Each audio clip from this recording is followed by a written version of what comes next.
ఏ committee సిఫారసులు అనుసరించి reserve bank of ఇండియాని ఏర్పాటు చేశారండి? రాయల్ కమిషన్ సిఫారసులు ఒకటి, ఎల్టన్ ఎంగు కమిటీ సిఫారసులు రెండవది, నరసింహం కమిటీ సిఫారసులు మూడవది, గోయిఫోరియా కమిటీ సిఫారసులు నాలుగవది అని ఇక్కడ ఆప్షనల్ ఇచ్చినప్పుడు రాయల్ కమిషన్ సిఫారసులు చేసింది ఆర్బీఐని ఏర్పాటు చేయమని.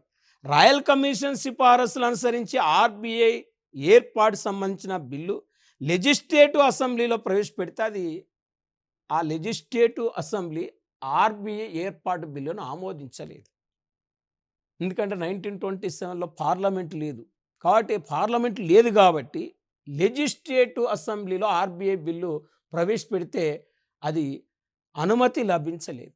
కాబట్టి 1931లో బ్యాంకులపై వేసిన బ్యాంకింగ్ ఎంక్వైరీ కమిటీ సిఫారసులు అనుసరించి ఆ బ్యాంకింగ్ ఎంక్వైరీ కమిటీకి అధ్యక్షుడే ఎల్టన్ యంగ్ కమిటీ సిఫారసులు అనుసరించి మరి 1933లో పార్లమెంటులో ఆర్బీఐ సంబంధించిన బిల్లును ప్రవేశపెడితే మరి రిజర్వ్ బ్యాంక్ ఆఫ్ ఇండియా చట్టాన్ని 1934లో పార్లమెంటు ఆమోదించింది.